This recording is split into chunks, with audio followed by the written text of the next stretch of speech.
episode 98. Are you ready to take your eBay business to the next level? Then hold on, because Ron and Ali are going to take you into the fast lane with the latest tips and insights from some of the biggest and most successful sellers here on the So You Want to Sell on eBay podcast.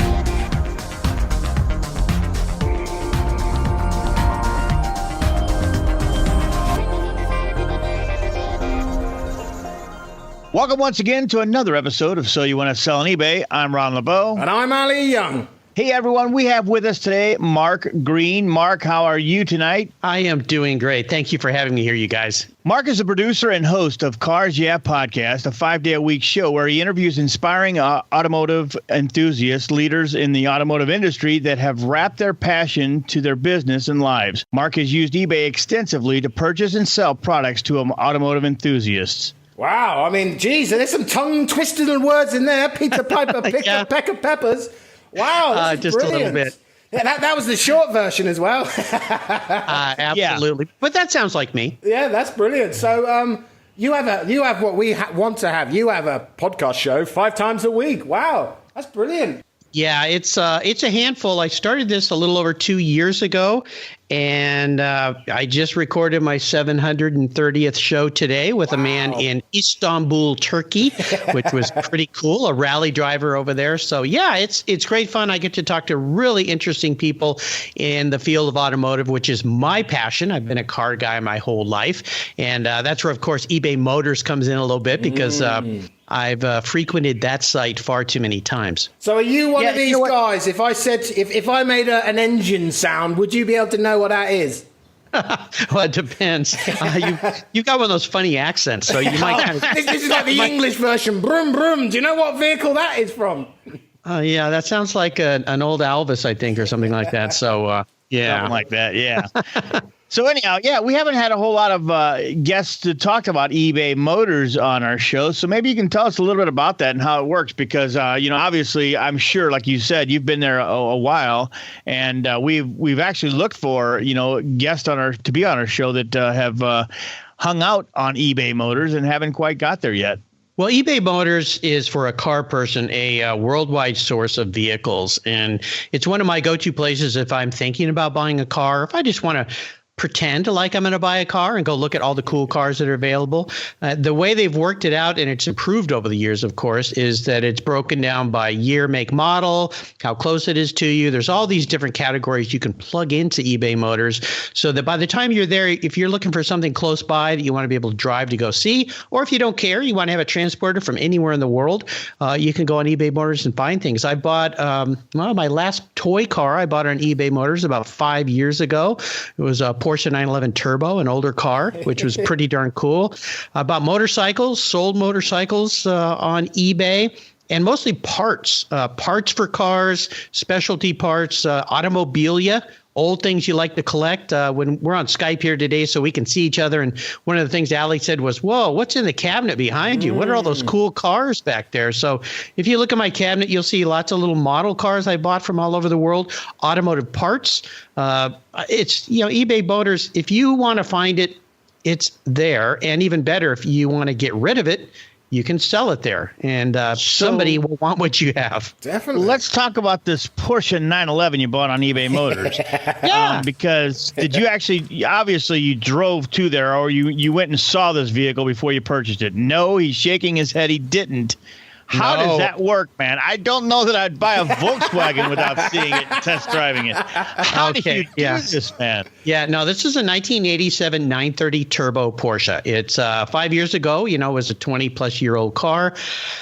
There's a lot of things you can do. One thing is you can contact the seller and talk to them on the phone. And that you have to do that if you're going to buy a car, unless you're buying from a dealer where you have some confidence or you've had interactions before. But you need to talk to the buyer, or the seller rather, and find out all the different nuances about the car. There's a whole litany of questions that car buyers or people that are car fanatics like me would want to go through.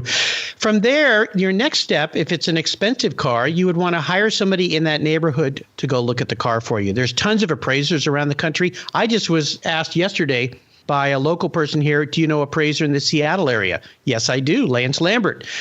Gave him his phone number. So Lance is going to go look for a car for this guy. He lives in San Francisco. The car's up here. He wants to buy it. So you can find a certified appraiser. Another thing is you can have that seller take the car to a dealership and have an inspection done on it, or an independent shop and have an inspection done on it. So if you're going to buy a car, a motorcycle even, you want to have somebody take a peek at it, unless you want to get it on a plane and fly there. But the thing with eBay is, it's a countdown thing. So if it's going to be sold tomorrow and you really want that car, sometimes you got to take a little bit of a dare or risk and hope that seller is selling you what he says he's selling you. And I've had plenty of friends buy cars on eBay, and when they showed up, they weren't anything like what they thought they were going to be. And getting those cars back after you've paid up to $2,000 to ship it from one coast to the other, and getting that seller to pay for that, good luck. Jeez, I mean, there's so many questions with that. So this is like an auction then, yeah? And there's no like minimum reserve. So I start my new Ferrari at 1 cent, and that's it. Is it? It sells. There's nothing else. Well, most high-end cars, Ferraris, Porsche, something that's collectible, is going to have a reserve set on it somewhere. So somebody who wants to sell a car on eBay and says, I don't want to risk losing a lot of money on this thing, they're going to set that. Same with car dealers. There's tons of dealerships selling cars on eBay, thousands and thousands of them. And so it's not like you're going to get a brand new Porsche Turbo for $10. It doesn't happen. There are some deals to be made. And in the case of a seller who maybe doesn't know what he has and you think you know what he has, maybe there's some money to be made there as far as buying something for less than market value. But there's so much knowledge nowadays, unless somebody really foolish is just trying to unload something, and I'm sure those deals are to be had on eBay. You just have to do your homework. And the great thing about eBay is you can connect with people. You can call them and say, hey, I need to talk to you about this car. And most people buying collector cars, they know the right questions to ask. But I'm sure there's plenty of people that get cars that go, hey, you didn't tell me that, the right rear fender's missing. Is that why you didn't take a picture? No engine. You forgot the no engine part. What happened to that? Yeah. And of course, caveat emptor, buyer beware when you're buying an old used car, because there's so many things that can be wrong with it. And the collector car market today is on another one of his big up blips. So people are paying ridiculous prices for so-so cars because they think they're going to be worth 20, 30% next year automatically. And that's not always the case. So again, you got to be careful. That's for sure. I mean, this is phenomenal. Yeah, no, sounds very interesting, man. Is there how do you don't just stick it in the UPS parcel box and zip it up? I mean, here I am, I'm in Thailand. If I wanted to buy your Ferrari, I mean, how does that even happen? That's no problem. You're not just posting a pair of socks here. No, I'll sell you my Ferrari. That's fine. What's wrong with it? It's very easy. There are so many ways to transport cars these days. I live about an hour from an international airport. I sold a race car probably 10 years ago, a vintage race car. I used to race vintage cars. It was a Lotus 18, 1960 model open wheel race car to a gentleman in England. And that's where the car was originally made, by Lotus. And so we talked on the phone. I sent him lots of pictures, told him all about it, gained his confidence. The sale at the time was about a $75,000 purchase. He wired me the money. I drove the car up in a trailer to the SeaTac airport. They loaded it on a skid and put it in the belly of a 747 British Airways airplane. And they flew it there. Now, there's other ways to do it. You can take it to a shipping company. They'll put it in a container and put it on a boat. It'll arrive in about 6 weeks. But this guy had some money, so he FedExed it overnight and got it the next day. I can't imagine what that cost, but there's companies that specialize in transporting motorcycles. I bought a Envy Agusta F4, an Italian bike from a guy in Texas. A company that specializes in that picked it up in a big container truck, and in about 4 days it showed up on my doorstep. They unloaded it. There was about 20 other bikes in there, and there's the end of the deal. So yeah, there's all sorts of ways. I mean, there's cars and there's products just traveling all over the world, I should say, excuse me. So if it can go inside a container of some kind, from a little box to a big giant container, cars can be shipped, motorcycles can be shipped, just like lamps and tables and furniture and anything else. It's expensive, yes. But if you can't find that car anywhere else, Or if you live in a country where there are none of those cars, they're unobtainium, then you have to go outside of your category, if you will. And it's just like auctions around the world. All those cars that are sold at Bear Jackson that go shipped all over the place, there's big trucks there just waiting to load them up and haul them away. Yeah, and you know what, Mark? You seem like a really, really nice guy, and I can see where it would be real easy to build your trust. But how do I write a $75,000 check to a guy I've never seen before, met before, or know anything about, really? Well, I mean, you've got to have... what's my insurance? You got to have some trust, number one. But the key, it goes back to what I said. You need to know the kind of questions to ask. And in the case of buying a vintage race car, there's a whole litany of things you want to ask about the livery. You want to get lots of pictures. So you get detailed pictures, you get chassis numbers that you can check on to make sure you're buying the car that you think you're buying. There's all sorts of things you want to do to protect yourself. And I found over the years, eBay mainly protects the buyer over the seller. I've had a few issues with eBay where I kind of felt like, what about me? I'm the guy selling the stuff. I'm your client too. But my feeling is that they protect the buyer more than the seller in the case of fraud, or you got something you didn't really think it was what it was supposed to be, and so that you can send that back. Now, I'm sure there's cars that get shipped back, but it's expensive. Yeah, there's a lot of sellers out there that agree with you on that, and really, the buyer is very, very protected with eBay for sure. It's you're guilty as the seller until proven innocent. Right? Yeah, exactly. But you know what? I think that's okay because they want a place that people can go and feel safe about their buying purchases, and they should. And we may get into it in our discussion today about challenges and failures and things I've learned over the days. I'm sure people that are experienced on eBay have learned these things as well. But I've just come to learn some things that you got to be very careful about and protect yourself as a seller so that somebody doesn't take advantage of you. Definitely. So let's talk about you, Mark. So how long have you been obsessively and compulsively obsessed about cars? I mean, is this a thing since the day you walked? Did you have your first car and think, car?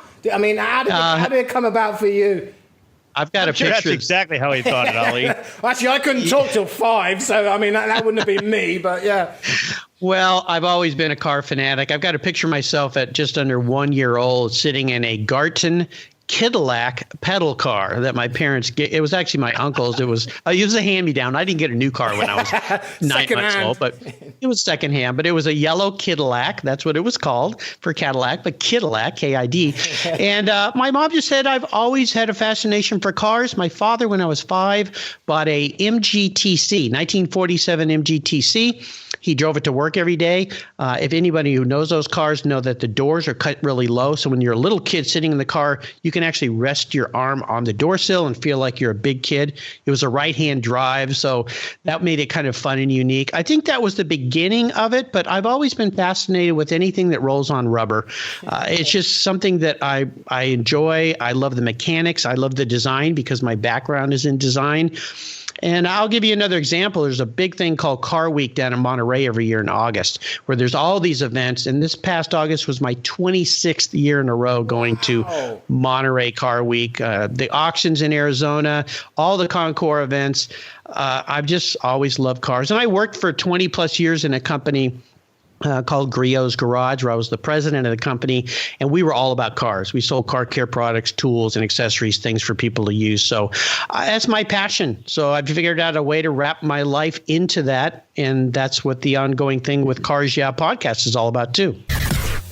Ron and Ali will be right back after this short break. Do you want to set yourself apart from other eBay sellers? Want to look like one of the big brands? How would you like to feel confident that you could do it yourself, but know that the support is there if you get stuck? Now you can create your branded eBay store and have your store doing more. With Auction Pro Template's premium do-it-yourself eBay template. This template is loaded with tools and features you won't find in any other system. Go to yourstoredoingmore.com now to see what's included. That's yourstoredoingmore.com. What's more exciting than starting your own eBay empire with one of Auction Pro Template's custom eBay store and listing template packages? How about saving yourself $200 when you do it? That's right. Right now, you can take advantage of starting your own totally custom eBay store for the insanely low price of $697 when you use promo code SAVE200 during checkout at AuctionProTemplates.com. You still get all of the amazing features and benefits as before, like a custom designed eBay store and matching custom eBay listing design, video tutorials, software, custom branding, 1-year free hosting, and so much more. But now you get to save yourself $200 doing it. So celebrate the start of something awesome with $200 in savings when you order your very own custom eBay store and listing template package. Go to AuctionProTemplates.com and check out all of the features and benefits of having a totally custom eBay store and use promo code SAVE200 today.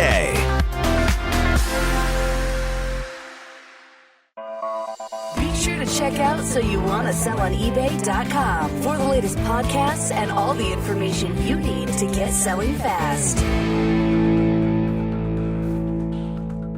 So you've driven all these cars, have you? I mean, have you, right, before I just want to test drive this thing. I bet you've been in some right cars, haven't you? I have. I've been very fortunate. As I mentioned, I raced vintage cars. I've done a lot of track days with BMW. My daily driver is an E46 BMW M3. My toy cars have always I've had over a dozen or 15 911 Porsches, which are my real passion. I've had the fortune of driving a lot of people's cars. I guess I'm a very trustworthy guy. People toss me their keys. I was at the Cavallino Classic, which is a big Ferrari event that takes place every January. It just took place last month in Florida. And I was at the racetrack and I met a guy I'd never met before.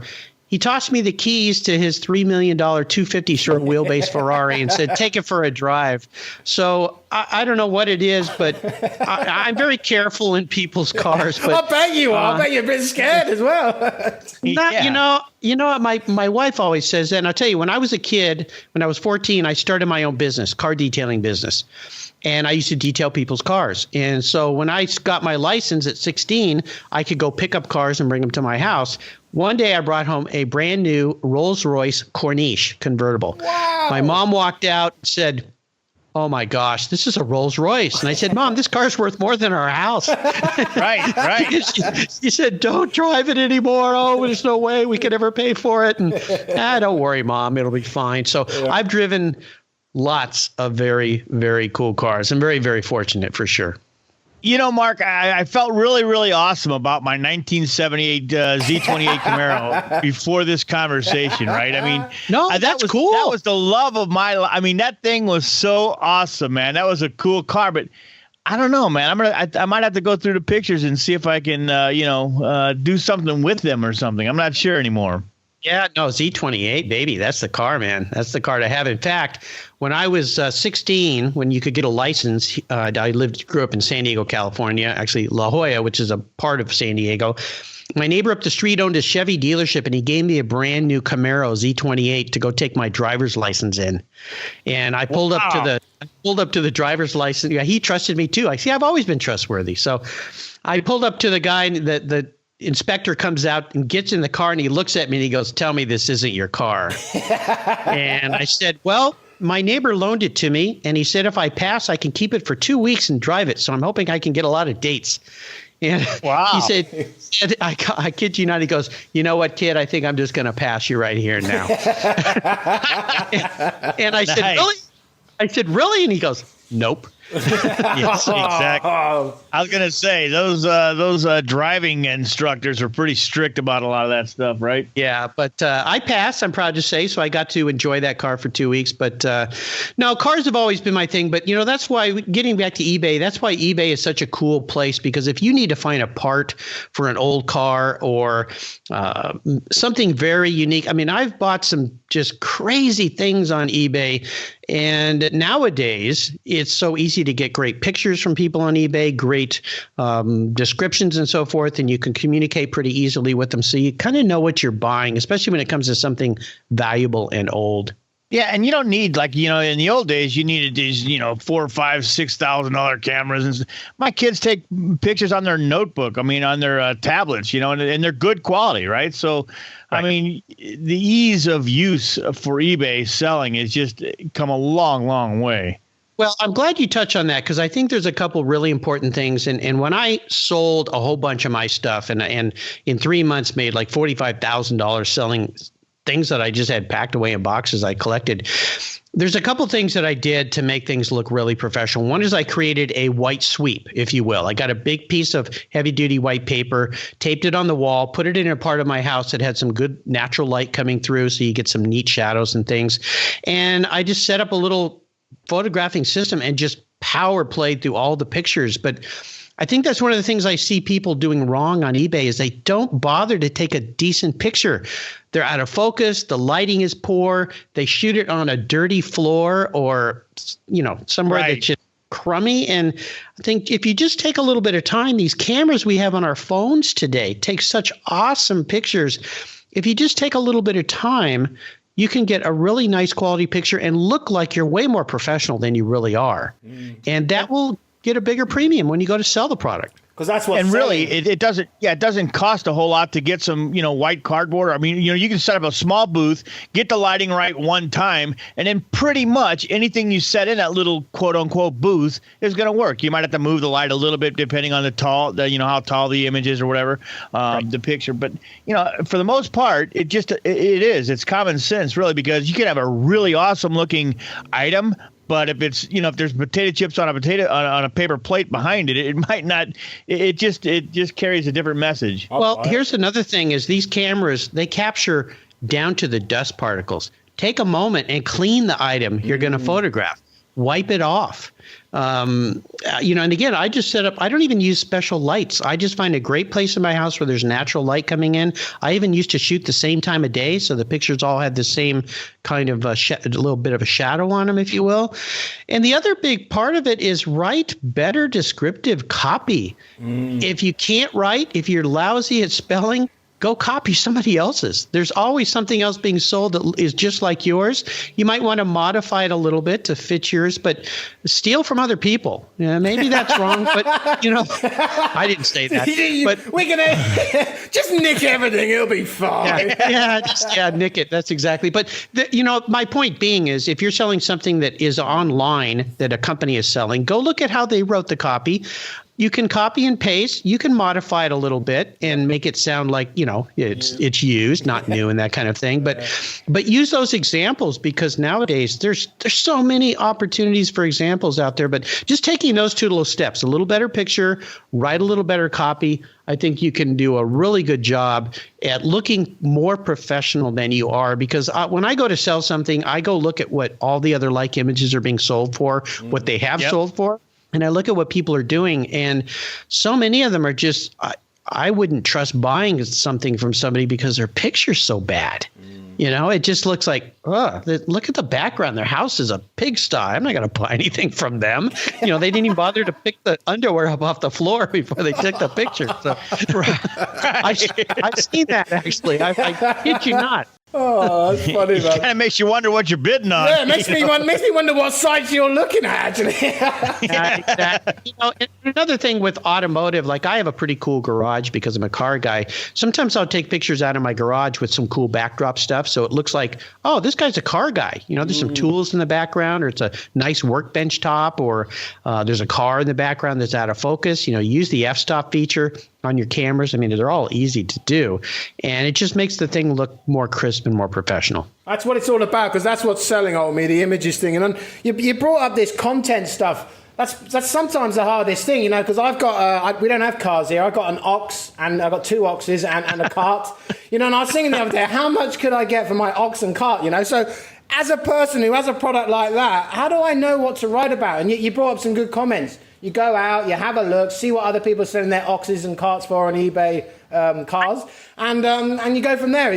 That's probably the best way, yeah? I think so. And almost everything now that you have in your home has been sold on eBay or is being sold by somebody. So you can go do a Google search. You'll pop up real quick if you're selling. Like I just sold a camera lens a couple weeks ago. I've had it forever. It's a nice Nikon. I have a nice Nikon camera. I haven't used this lens ever since I bought it. I mean, thing's just been sitting here for 3 years, so I'll go and sell it. Well, there was probably 5 dozen of the same lens for sale.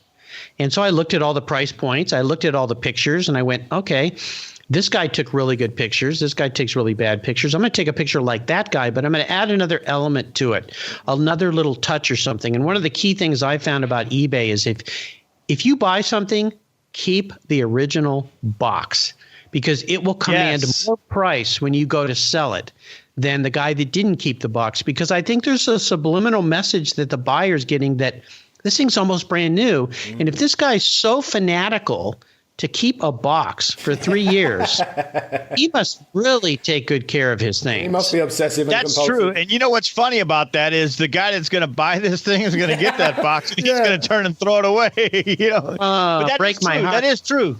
No, that's true. I mean, you sit there and you say, wow, it does come with a box. And, and if it's got the box, it's probably got some kind of a manual or some instructions that you'll never read, but they come with it, right? So, keep all that. I've sold every old iPhone and old flip phone and all the old Blackberries that I've ever had. I always keep the box. I even keep the plastic wrapper that was on. I kid you not.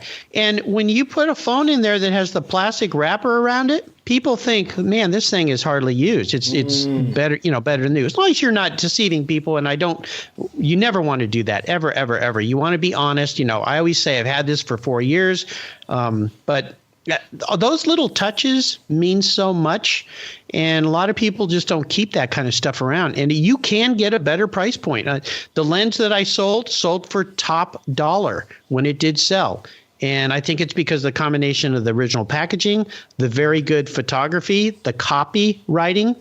Another little thing that I do for everything I sell, I offer free USPS priority mail shipping.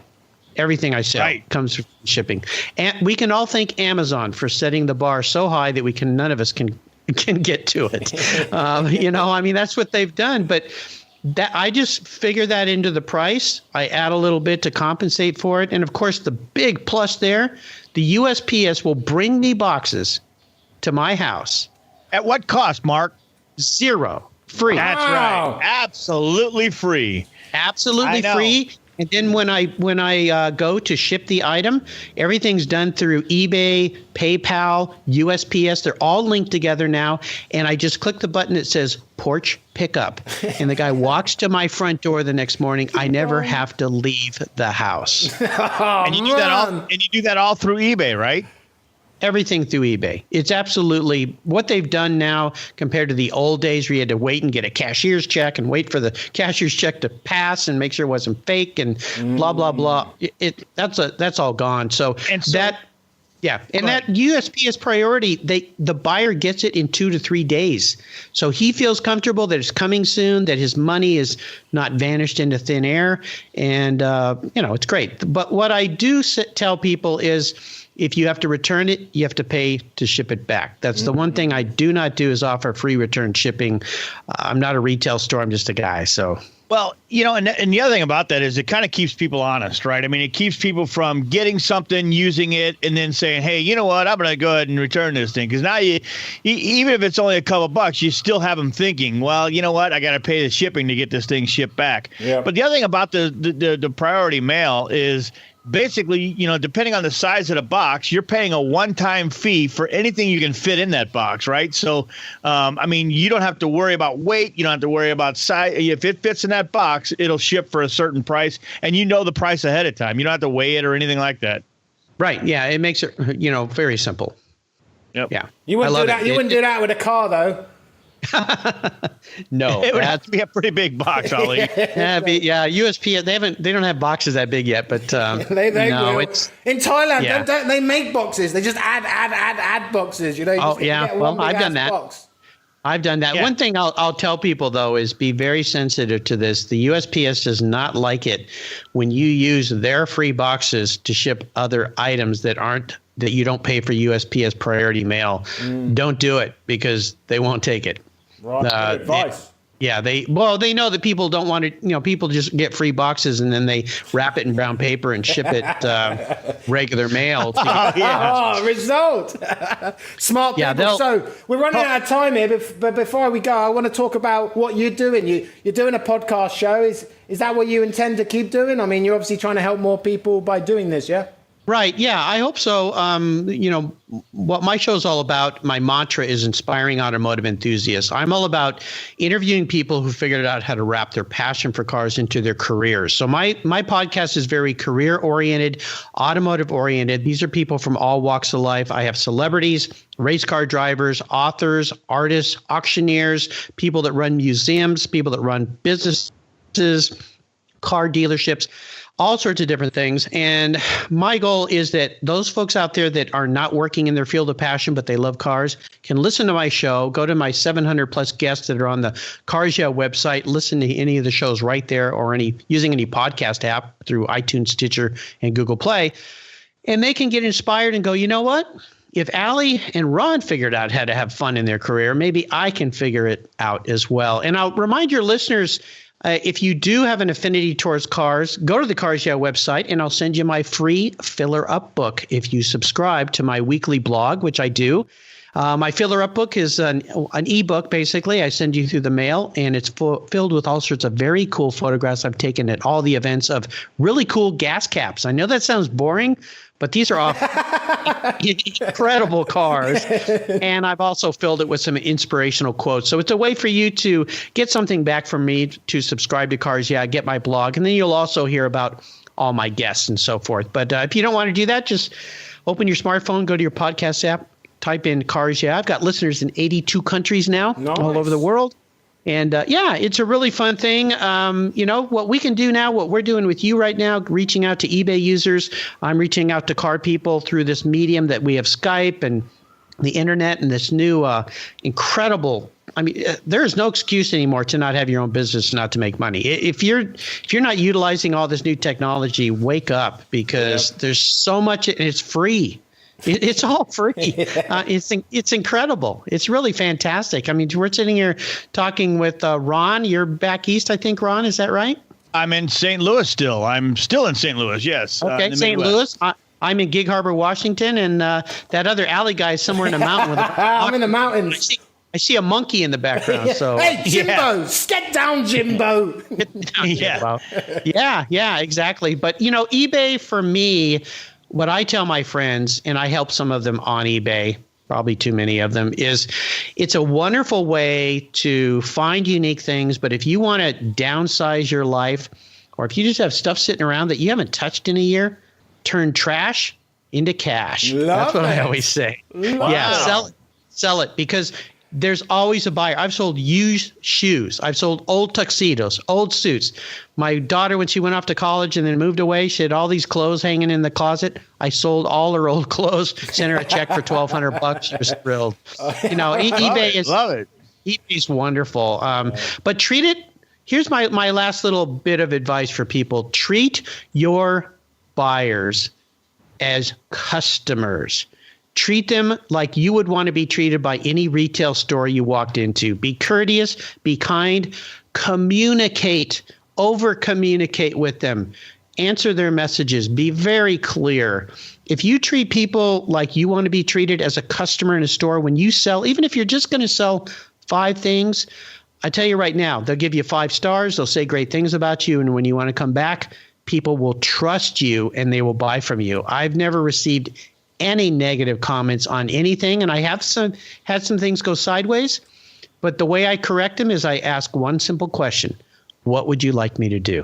Perfect. And then there you go. I do it. That's just brilliant, and I've written down turn trash into cash. That's brilliant. We're going to use that as a subline. So, Mark, we've run out of time here, but you've been fantastic. I mean, I love to hear passion. I mean, you've been in this so long, you know absolutely everything about it. And the biggest message I get from you is you're having fun doing it, and that's really what it's all about. So, really, thanks for joining us, and I love your little setup there. I mean, we might even put a picture of that. That looks just damn sexy. There you go. There you go. Well, again, thank you very much for asking me to be on your show. I know I might be a little bit of a misfit because I don't have an eBay business per se.